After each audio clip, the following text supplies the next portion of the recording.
गतिमान आणि पारदर्शी कारभार करताना काही अधिकाऱ्यांच्या निलंबनाच्या पत्रावर सही करताना दुःख होतं। 22 लक्षवेधी तहसीलदारावर होतात, हे काही चांगलं नाही। तसंच निलंबित होऊन पुन्हा कामावर येऊ ही मानसिकता बदला, अशा शब्दात महसूल मंत्री चंद्रशेखर बावनकुळेंनी महसूल विभागाच्या कारभारावर ताशेरे ओढले। उपमुख्यमंत्री एकनाथ शिंदे आभार दौऱ्यानिमित्त आज कोल्हापुरामध्ये येणार आहेत। बाळूमामाचं दर्शन घेऊन ते दौऱ्याला सुरुवात करणार आहेत। राधानगरी मतदारसंघात ते जाहीर सभा घेणार आहेत, तर शिंदेंच्या दौऱ्याला शक्तीपीठ महामार्गावरील शेतकऱ्यांनी विरोध केलेला आहे। मराठीचा प्रसार करणे चुकीचे नाही वा वावगेही नाही, पण कुणी कायदा हातात घेण्याचा प्रयत्न केल्यास कारवाई केलीच जाईल, असा स्पष्ट इशारा मुख्यमंत्री देवेंद्र फडणवीस यांनी पुन्हा दिला। यावेळी त्यांनी कारवाई केलीच जाईल यावर भर दिल्याची चर्चा आहे। सिडको सोडतधारकांना न्याय देण्याकरता पालकमंत्री गणेश नाईक पुढे सरसावले। 75 लाखांचं घर गरिबांना विक्रीस ठेवणं म्हणजे थट्टा आहे। सिडकोनं 25,000 चौरस फूट दराला घर विक्री काढली आहे।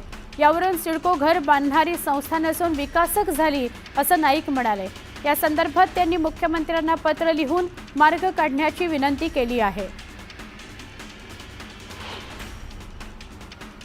संसदेच्या दोन्ही सभागृहांमध्ये वक्फ सुधारणा विधेयक 2025 मंजूर झालं। दरम्यान मुस्लिम पर्सनल लॉ बोर्डानं शेवटचा पर्याय म्हणून राष्ट्रपतींना साकडं घालण्याचा निर्णय घेतलाय। राष्ट्रपतींची भेट घेऊन त्यांनी या विधेयकावर सही करू नका, अशी विनंती ते करणार आहेत। राज्यातील वक्फ बोर्डाच्या 60% अधिक जमिनींवर अतिक्रमण झाल्याची बाब समोर आली आहे। वक्फ जमिनींविषयीचं विधेयक संसदेत मंजूर झाल्यानंतर आता राज्यातील जमिनींवरील ही अतिक्रमणं सरकार हटवणार आहे। यासाठी GIS मॅपिंग केलं जाणार आहे। या अतिक्रमित जागा ताब्यात घेऊन त्यावर निवासी तसंच व्यावसायिक आस्थापनं उभी केली जाणार आहेत आणि यातून येणारा निधी मुस्लिम समाजाच्या विकासाकरता वापरला जाणार आहे। जळगावमध्ये मुस्लिम मणियार बिरादरी आणि इतर मुस्लिम महिलांनी वक्फ सुधारणा विधेयकाला विरोध करत रस्त्यावर उतरून निदर्शनं केली। केंद्र सरकारवर मुस्लिम समाजाच्या हक्कांवर गदा आणल्याचा आरोप यावेळी करण्यात आला। इंदापूर तालुक्यातील श्री छत्रपती सहकारी साखर कारखान्याच्या 10 वर्ष रखडलेल्या पंचवार्षिक निवडणुकीचं बिगुल खेळ वाजलाय। 18 मे रोजी मतदान होणार आहे, 19 मेला मतमोजणी होणार आहे।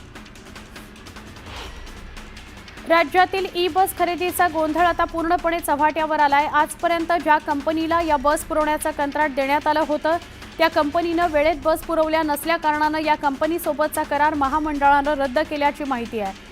ST महामंडळानं इव्हेट ट्रान्स कंपनीशी केलेला करार रद्द केलेला आहे। नवी मुंबईतील ऐरोली खाडी किनारी मोठ्या प्रमाणात असलेल्या कांदळवनात मोठ्या प्रमाणात फ्लेमिंगो पक्षी असतात। दरम्यान पर्यटनाच्या दृष्टीनं या भागात कांदळवन सफारी पार्क उभारण्याबाबत अहवाल देण्याचे निर्देश वनमंत्री गणेश नाईकांनी दिले। वाढत्या तापमानामुळे राज्यात मार्चमध्ये 30 जणांना उष्माघाताचा त्रास झालाय। राज्यातील 14 जिल्ह्यांमध्ये उष्माघाताचे रुग्ण सापडलेत, तरी मुंबईमध्ये अद्यापपर्यंत उष्माघाताच्या एकाही रुग्णाची नोंद नाही। गेल्या वर्षी याच कालावधीमध्ये राज्यामध्ये 40 जणांना उष्माघाताचा त्रास झाला होता। राज्याच्या अनेक भागात पुढील 3 दिवसात वादळी वाऱ्यासह पावसाचा अंदाज वर्तवण्यात आलाय। हवामान विभागानुसार कोकण, मध्य महाराष्ट्र आणि मराठवाड्यातील काही जिल्ह्यांमध्ये तुरळक ठिकाणी विजांच्या कडकडाटासह वादळी वारं आणि पाऊस पडण्याची शक्यता आहे।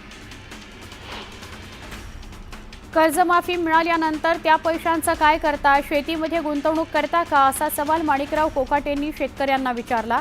5 ते 10 वर्ष कर्जमाफी होण्याची वाटच बघता कर्जमाफीचे पैसे मिळाले की मात्र लग्न साखरपुडे करता, असं म्हणत कोकाटेंनी शेतकऱ्यांना सुनावलं। नुकसानग्रस्त भागाच्या पाहणी दरम्यान त्यांनी हे विधान केलं। गेल्या आठवड्यापासून राज्यात सुरू असलेल्या पावसामुळे 17 जिल्ह्यांमधील सुमारे 13,000 हेक्टरहून अधिक शेती पिकाचं नुकसान झालं। काढणीला आलेल्या गहू, हरभरा पिकाला मोठा फटका बसला। भाजीपाल्यासह फळपिकांनाही फटका बसला। नाशिक, बुलढाण्यात सर्वाधिक नुकसान झाल्याची माहिती आहे। नाशिकसह राज्यातील अनेक भागात मागच्या 2 दिवसांमध्ये अवकाळी पाऊस आणि गारपिटीचा फटका बसला असून पंचनाम्याचे आदेश संबंधित कृषी विभागाला देण्यात आले आहेत। 24 जिल्ह्यांमधील 110 तालुक्यांमध्ये 26 ते 27,000 एकरावरील पिकं जमीनदोस्त झाली आहेत। पुणे जिल्ह्यात 2 दिवस झालेल्या अवकाळी पावसामुळे सुमारे 100 हेक्टरवरील पिकाचं नुकसान झाल्याचा प्राथमिक अंदाज कृषी विभागाकडून व्यक्त करण्यात आला। यामध्ये प्रामुख्याने भाजीपाला, गहू यासह फळबागांचं नुकसान झालंय। नुकसान झालेल्या भागात तातडीने पंचनामे करण्यात येणार असल्याचं कृषी विभागाकडून सांगण्यात आलं। सलग 3 दिवसात पाऊस आणि गारपिटीमुळे 871 हेक्टर पिकाचं नुकसान झालंय। छत्रपती संभाजीनगर, परभणी, बीड आणि लातूर या 4 जिल्ह्यांसह उर्वरित 4 जिल्ह्यांना कमी प्रमाणात पावसाचा फटका बसलाय। राज्यात अनेक भागात अवकाळी पावसानं झोडपलंय। रायगड जिल्ह्यात मुसळधार पावसानं हजेरी लावली आहे। पेणच्या जवळी गावातील अनेक घरांना पावसाचा फटका बसला। घरावरील पत्रे उडाले, काहींच्या भिंती कोसळून मोठं नुकसान झालं। नंदुरबार तालुक्यातील ठाणेपाडा, आखातवाडे आणि गंगापूर या गावांमध्ये 2 दिवसांपूर्वी झालेल्या अवकाळी पाऊस आणि गारपिटीमुळे शेतकऱ्यांचं मोठं नुकसान झालं। कांदा आणि मका या पिकांना फटका बसला। शेतकरी चिंतातूर आहे, तर गावातील 20 घरांची पडझडही झालेली आहे। शहापुरात वादळी वाऱ्यासह झालेल्या पावसामुळे पत्रा थेट रेल्वेच्या विद्युत लाईनवर अडकला आणि त्यामुळे महामार्ग आणि रेल्वे सेवा काही काळ विस्कळीत झाली होती। त्यानंतर अडकलेला पत्रा काढून टाकण्यात आला आणि मग रेल्वे सेवा सुरळीत झाली। उल्हासनगर शहरात सोसाट्याच्या वाऱ्यामुळे धुळीचं साम्राज्य पसरलं। मुख्य रस्त्यावर 2 झाडं उन्मळून पडली। दुचाकीचं मोठं नुकसान झालं, तर रस्ता वाहतुकीकरता बंद करण्यात आला। वाडा तालुक्यातील कुडूच आणि अबितघर या परिसरात वादळी वाऱ्यासह जोरदार पाऊस झाला। वादळी वाऱ्यामुळे वीज पुरवठा खंडित करण्यात आला, तर विटभट्टी व्यावसायिकांचं पावसामुळे नुकसान झालं। दिवा, डोंबिवली, कल्याण, मलंगड परिसर आणि ग्रामीण भागात वादळी वाऱ्यामुळे धुळीचं साम्राज्य पसरलं। धुळीमुळे शहरातील हवेची गुणवत्ता खालावली। परिसरातील वृद्ध नागरिक आणि लहान मुलांना श्वसनाचा त्रास झाला। भिवंडीतील पडघ्यात अवकाळी पाऊस बरसला। अचानक आलेल्या पावसामुळे नागरिकांची एकच तारांबळ उडाली, तर वडपे, दाभाड या परिसरात वादळामुळे धूळ पसरली। लातूरमध्ये झालेल्या अवकाळी पाऊस आणि वादळी वाऱ्यामुळे झालेल्या नुकसानीची सहकार मंत्री बाबासाहेब पाटलांनी पाहणी केली। नांदुरा आणि लिंगदाळ या गावात त्यांनी पाहणी केली।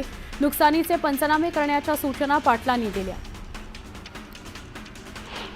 मिठी नदीच्या विकासावर गेल्या 19 वर्षात 1650 कोटी रुपये खर्च करण्यात आले। मात्र सध्याचे मिठी नदीचे चित्र पाहता हा सगळा खर्च पाण्यात गेला की काय असा सवाल उपस्थित होतोय।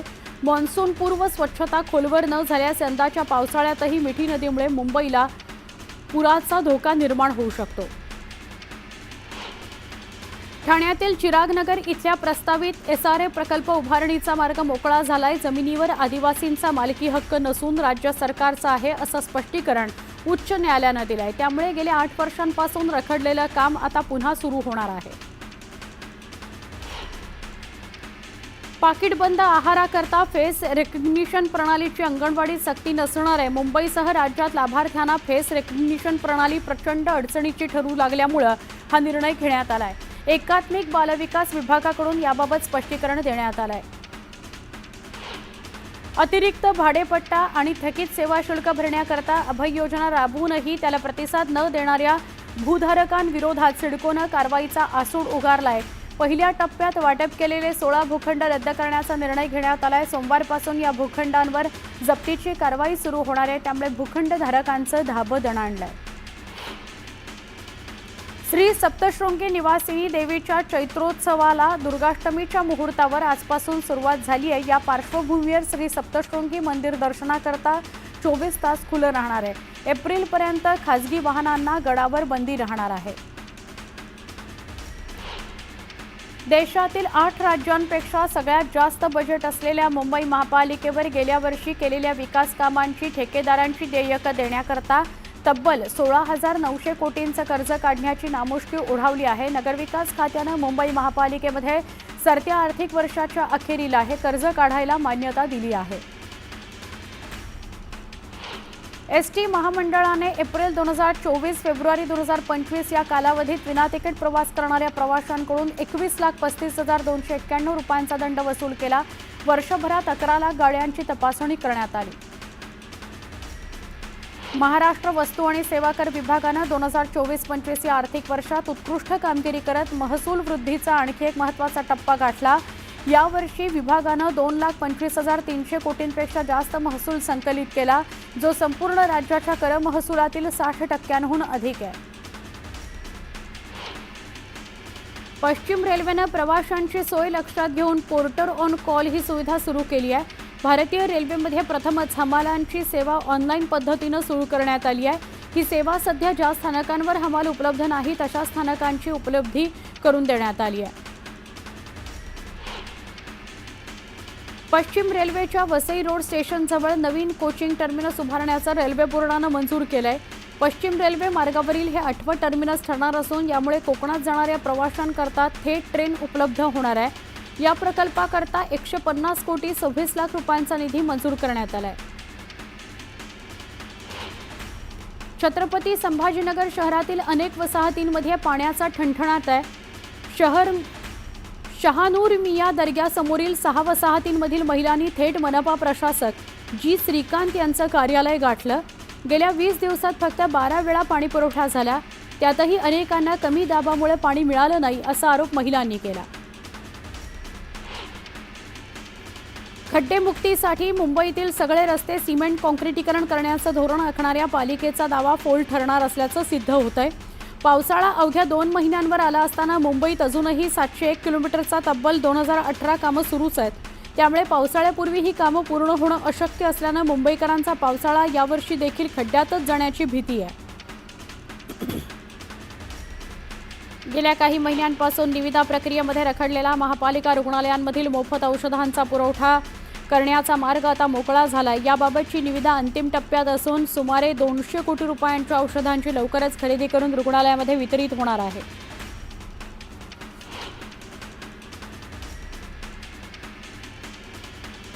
मुंबई महापालिकेनं उभारलेल्या मरीन ड्राईव्ह ते वरळी कोस्टल रोडवरील 8 किलोमीटर लांबीचा प्रोमेनेड आणि त्यावरील सायकल ट्रॅकचं काम अंतिम टप्प्यामध्ये आलंय। मे महिन्याअखेरपर्यंत हे काम पूर्ण होणार असल्याची माहिती महापालिका आयुक्त भूषण गगराणी यांनी दिली। संस्था आहेत, ज्या काही बँका असतील, त्या बँकांमध्ये मराठीच्या बाबतीमध्ये जो काही निर्णय घेतला जातो किंवा तिथं जे काही गोष्टी घडत आहेत याचा प्रतिबंध कसा करायचा या संदर्भामध्ये राजसाहेबांनी काही सूचना आम्हाला केलेल्या आहेत। या संदर्भात मी स्वतः मुख्यमंत्री महोदय देवेंद्रजी फडणवीस साहेबांशी बोलेन, माननीय एकनाथ शिंदे साहेबांशी बोलेन आणि त्याच्यामध्ये काय सुधारणा करता येतील यासाठी आपण नक्की प्रयत्न करू। मुद्दा हाच होता की अनेक भाषा या महाराष्ट्रामध्ये बोलल्या जातात, अनेक राज्यातली लोक महाराष्ट्रामध्ये आलेली आहेत, त्यांचा आम्हाला देखील आदर आहे, त्यांना देखील आदर आहे, सगळ्या भाषांचा त्यांना आदर आहे। परंतु एक महत्वाची गोष्ट अशी आहे की ज्या पद्धतीनं मराठी भाषिकांवर काही ठिकाणी अन्याय केला जातोय, दादागिरी केली जाते, त्याच्यातनं काहीतरी मार्ग काढला पाहिजे आणि त्याला कायदेशीर वलय असलं पाहिजे असं राजसाहेबांचं मत आहे आणि त्या संदर्भात त्यांनी मला या ठिकाणी बोलवलं होतं। त्यांच्याबरोबर मराठी भाषेसंदर्भात जी काही चर्चा झालेली आहे ते मी मुख्यमंत्री आणि दोन्ही उपमुख्यमंत्र्यांच्या कानावर घालणार आहे। पण तेव्हा असा प्रश्न होता की खळखटॅक ज्या प्रकारे खळखटॅक या बँकेमध्ये करण्याचं याला समर्थन आहे का? ते खळखटॅकवर काही चर्चा झाली नाही। चर्चा जी झाली ती आणि ही वस्तुस्थिती आहे की महाराष्ट्रामध्ये जी व्यक्ती राहते त्याला मराठी आलं पाहिजे, मराठीचा त्यांनी सन्मान केला पाहिजे। बाकीच्या भाषांबद्दल नक्कीच आदर आहे, त्याचा कुठेही अनादर आम्ही केलेला नाही आणि कोणी करत नाही।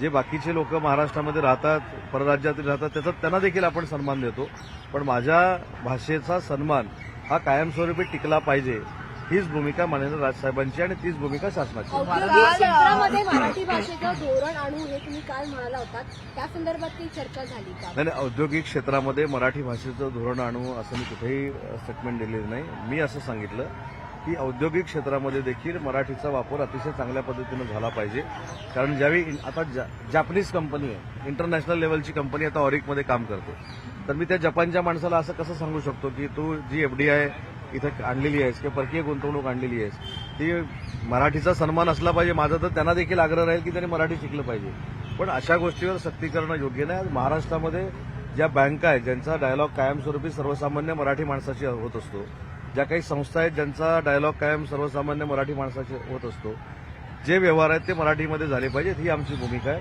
आणि याच्यासाठी मी पुढच्या 8 ते 10 दिवसामध्ये पोलीस विभाग आणि जिल्हाधिकारी महाराष्ट्रातले यांची एक बैठक देखील घेणार आहे कारण मराठी भाषेच्या संवर्धनासाठी एक समिती गठीत केलेली आहे. त्याचे अध्यक्ष जिल्ह्याचे जिल्हाधिकारी आहेत आणि त्या समितीचे सदस्य हे पोलीस अधीक्षक आहेत. त्याच्यामुळे या सगळ्या समित्यांची बैठक घेऊन मराठीच्या बाबतीमध्ये जर कोण उलटं करत असेल तर त्यांच्यावर काय कारवाई करायची ही भूमिका त्या बैठकीमध्ये आम्ही घेऊ. मनसेनिकांकडनं हाणामारीचे प्रसंग झाले आणि त्यानंतर मुख्यमंत्र्यांनी काल प्रतिक्रिया दिली की कायदा हातात घेतला तर कायदेशीर देखील कारवाई केली जाईल, अशा पद्धतीचा इशारा देखील दिला. नाही, शेवटी चर्चा मला असं झाली आहे वाटतं का मला असं वाटतं की हा इशारा नाही, ही सूचना असू शकते की ज्यावेळी एखादा गुन्हेगार गुन्हा करतो किंवा अशा आंदोलनामधनं गुन्हे घडतात तर त्याच्यावर देखील कायद्यामध्ये तरतूद केलेली आहे की FIR दाखल करायची. त्या संदर्भात ते बोललेले आहेत. आणि आता आपण जे बोलले की वारंवार आम्ही भेटतोय, वारंवार भेटणं म्हणजे सोमवारी भेटणं, बुधवारी भेटणं, शुक्रवारी भेटणं, हे 15 दिवसातनं 5-6 वेळा भेटणं, याचा अर्थ वारंवार होतो.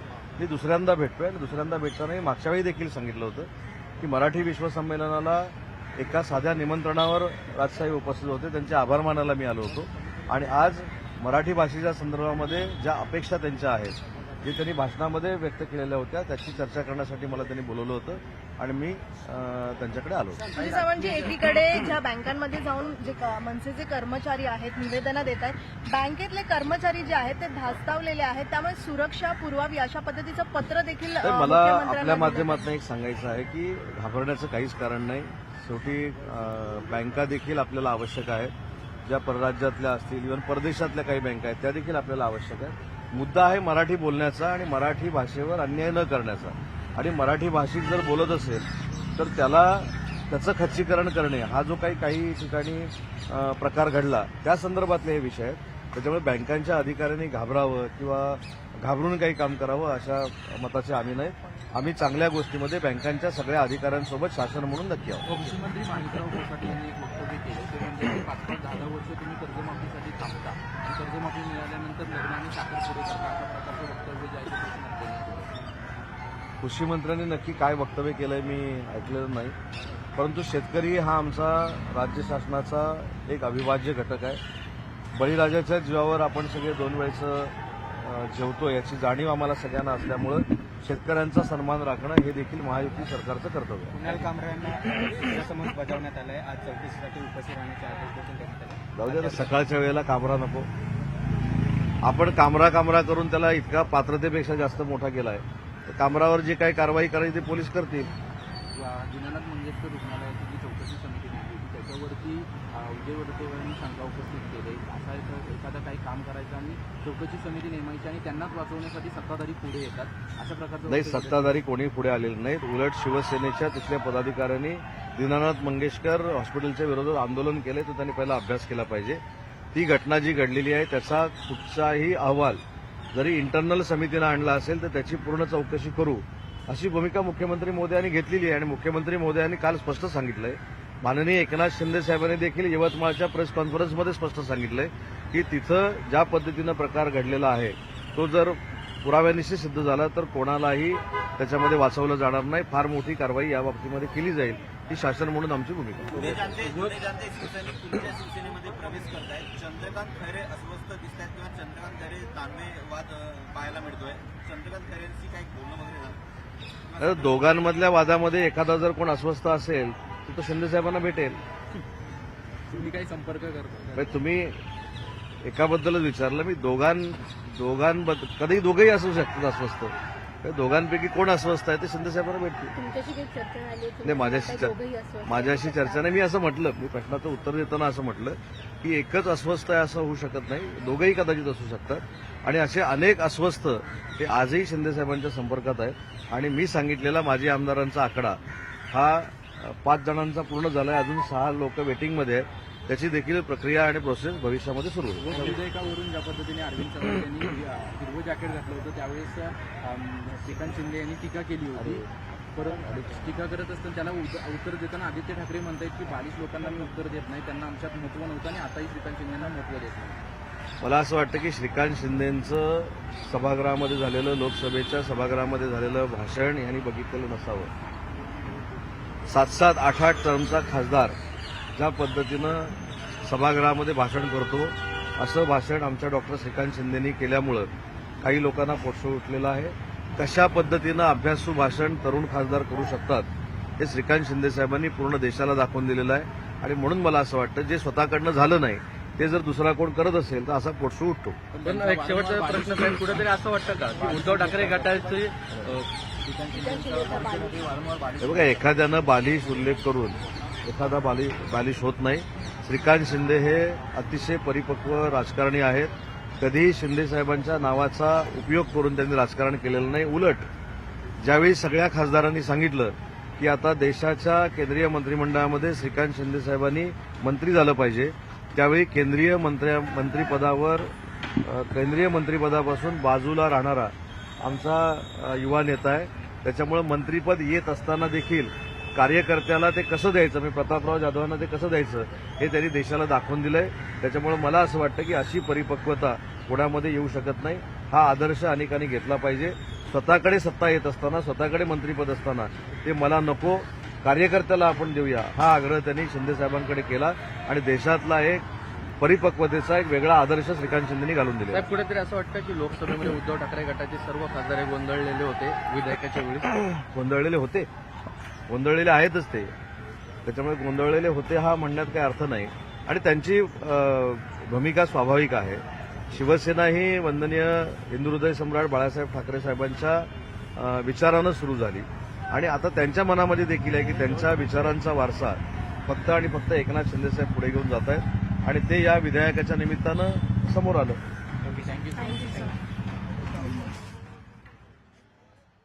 उद्योग मंत्री उदय सामंत यांनी प्रतिक्रिया दिली. ते राज ठाकरेंना भेटून आले.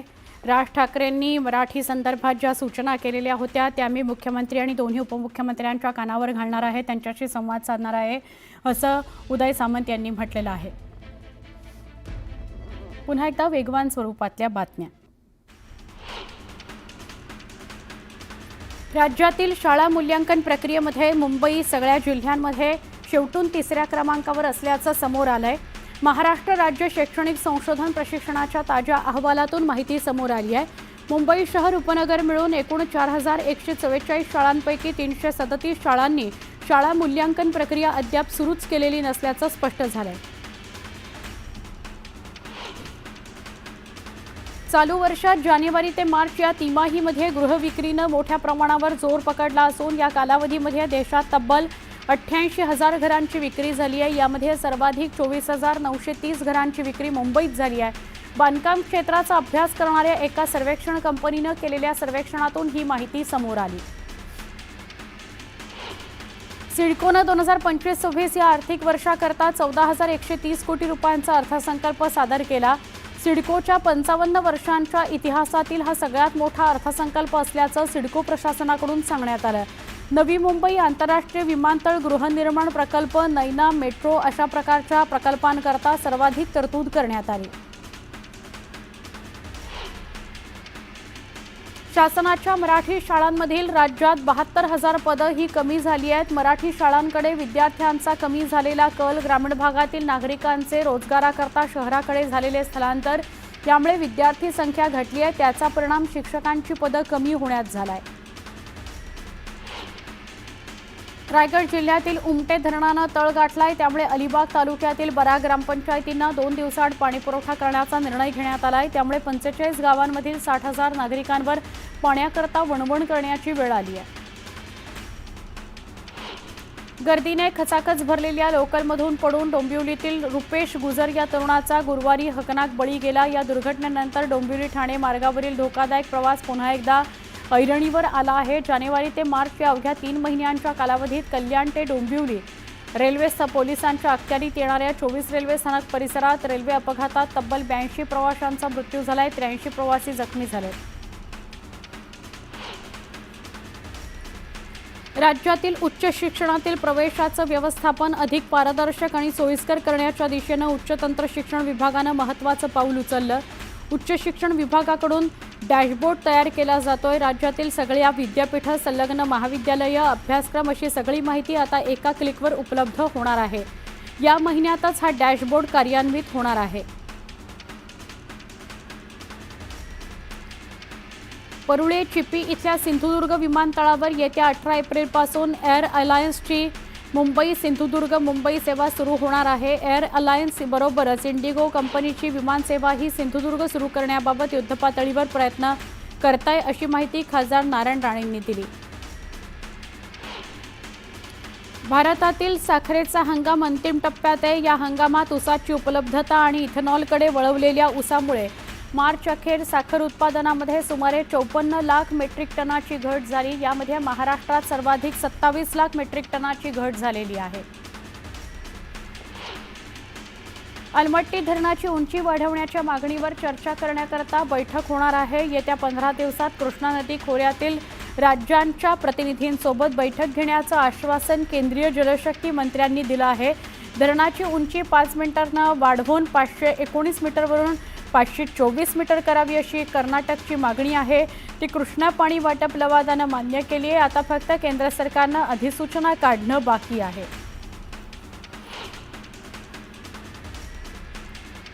नगरच्या पाथर्डी तालुक्यामध्ये कनिफनाथ देवस्थानची जवळपास 8,000 एकर जमीन आहे. यापैकी तब्बल 2,000 एकर जमीन वक्फ बोर्डानं ताब्यात घेतली आहे. याचा सर्वाधिक फटका कनिफनाथ देवस्थानालयालाच बसलाय.